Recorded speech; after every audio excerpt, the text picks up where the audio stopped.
Dan memang banyak yang dihasilkan. Minimal kita urusan dengan DKI sekarang lebih gampang.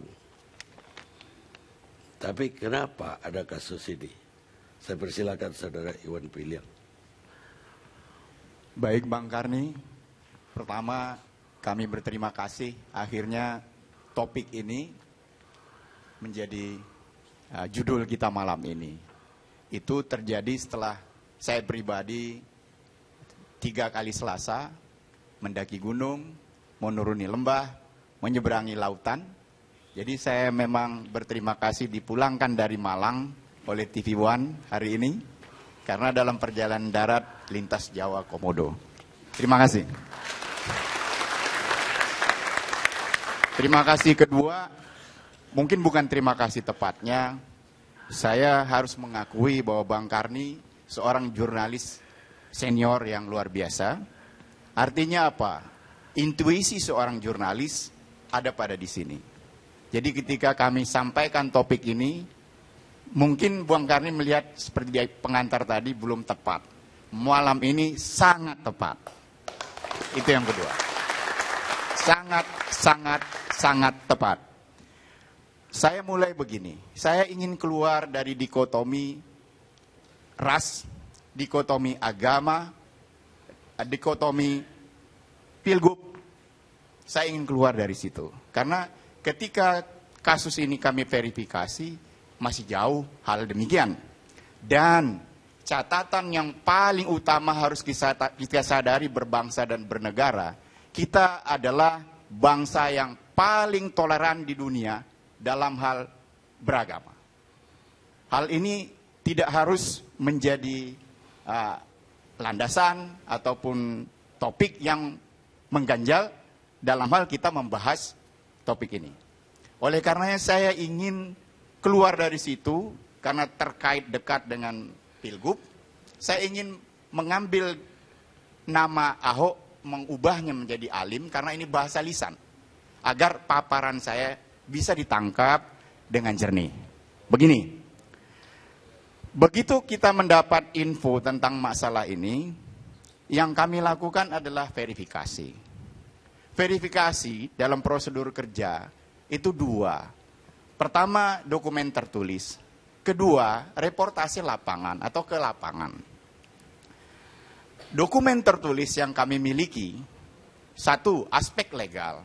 Bahwa lahan yang dibeli oleh Pemda DKI memiliki 2 aspek legal sebetulnya. 1, yang memiliki sertifikat hak milik dan yang memiliki sertifikat hak guna bangunan.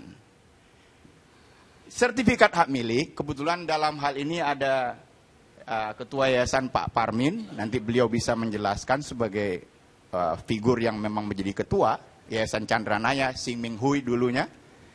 Nah, alamat yayasan sertifikat ini Kiai Tapa nomor 1. Lalu yang aspek legal kedua itu Tomang Utara. Kedua lahan dipisahkan baik dari legalitas maupun tempat. Tomang Utara tidak ada akses sama sekali ke Kiai Tapa nomor 1. Faktanya demikian. Kami ke lapangan, jauh hari sebelum masalah ini ribut kami sudah ke lapangan. Kita cek berapa NJOP di lapangan.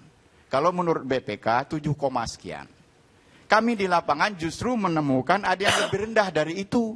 Karena 3,6 lahan yang sangat luas. Di gang-gang di belakang ada yang 3,7. Itu yang kami dapat di lapangan. Kemudian kami mencoba bertemu dengan sosok yang namanya F. Dinal, Kepala BPK DKI. F. Dinal, seorang auditor, pernah menjadi kepala di Banten. Di saat dia menjadi auditor di sana, Ibu Atut masuk.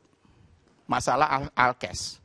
Sebetulnya menurut dia kepada kami, kasus pembelian tanah yang jumlahnya terindikasi triliunan, ada masalah besar lain. Tapi udah kadung dipindah ke Jakarta. Kami mendapat data dari pihak Alim, orang ini nggak benar, BPK nggak benar, cek anaknya, cek rumahnya. Kami pun melakukan itu Bang Karni, pemirsa sekalian. Kami cek ke rumahnya, kami cek anaknya. Ternyata ini orang menurut kami yang belum tentu benar, tapi kembalikan segala sesuatu itu ada di sini. Ini orang benar. Nah, lalu kami datangi. Di hari kami datangi, izinkan saya berdiri. Saya ingin mempraktekkan bagaimana seorang Efdinal bercerita. Bang, tidak ada urgennya membeli lahan untuk rumah sakit kanker oleh Pemda DKI. Dia bilang begitu. Karena dalam undang-undang di atas 5.000, apalagi untuk rumah sakit, harus ada keadaan darurat. Tidak ada keadaan darurat umpamanya 100.000 orang kena kudis di DKI, harus bikin penampungan rumah sakit kudis gitu kan ya. Nah, kanker itu ada stadium 1, stadium 2, stadium 3, stadium 4. Bang, itu bang, di balik jendela dia tunjukkan ke saya, 2 hektar lahan nganggur Pemda DKI. Kalau ada 800 miliar, berarti bisa mengalahkan, anggap aja lah Hotel Said di Jalan Sudirman di Jakarta, ukuran rumah sakit itu. Oke. Saya kala itu sempat terdiam, benar juga begitu ya. Lalu kita cek dokumen.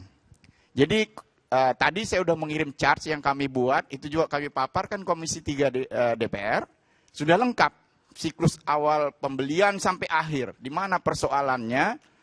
Jadi ini tidak ada kaitan mau Lipeng, mau Ahok, enggak. Saya Alim lah, atau Muhammad Sidik lah sekalipun, boleh juga. Artinya, ya, kalaupun namanya itu. Basuki aja, Basuki. Ya, Basuki, oke. Ya, bingung orang. Ya, biar bingung. Ya, oke. Setuju, Bang. Saya kembali, kita cek dokumen. Penaruhan pertama itu dilakukan oleh Bapak Yan Darmadi sebagai ketua. Sebelum beliau diangkat One Team Press. Kemudian diubah kembali, tapi penawaran tetap sama dengan NJOP 20,755 juta per meter. Iya kan? Penawaran pertama 17 Juli, disposisi Ahok 18 Juli untuk dibeli. Semua ada dokumennya.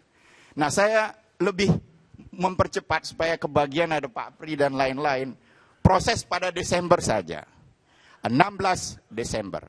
Ada surat 2 dilayangkan oleh Kepala Dinas Kesehatan DKI. 1. Undangan untuk melakukan pengikatan perjanjian pada 17 Desember.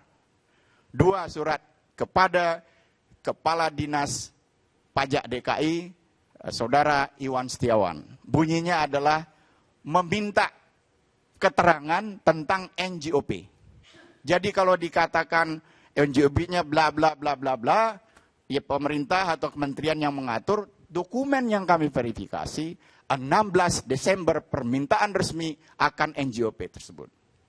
Saudara Iwan Setiawan mungkin ada unsur kenyengajaan, dugaan saya, memperlambat jawaban. Dia jawab tanggal 29 Desember.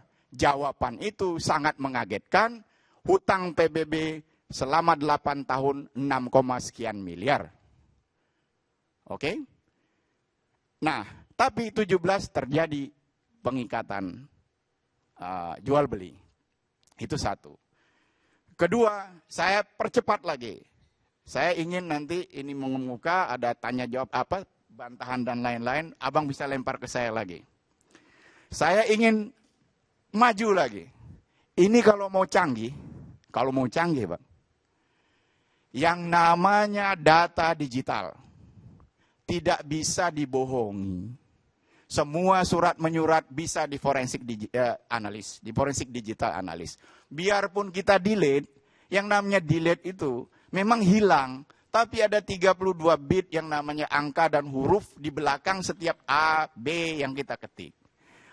Basuki misalnya, ada 32 B di belakang B, 32 angka dan huruf di belakang A dan seterusnya. Semua bisa di-trace.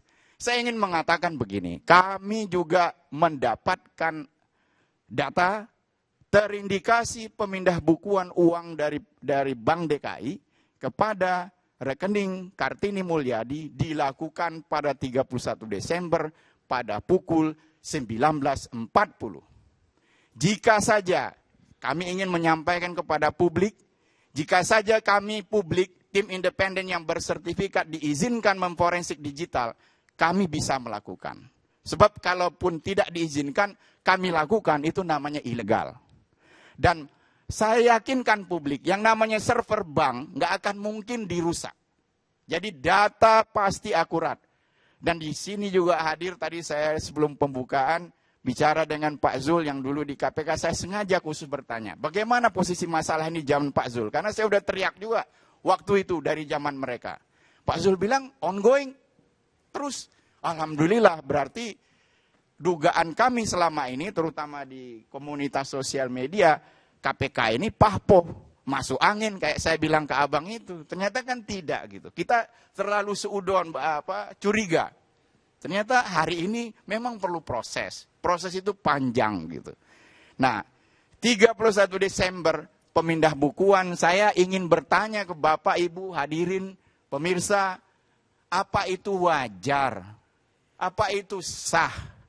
Kalau urusan pidana ada KPK, ada orang hukum, tapi urusan kami, saya khususnya, melakukan verifikasi yang sangat-sangat aneh bin ajaib terjadi di dalam eksekusi pembelian tanah rumah sakit Sumber Waras.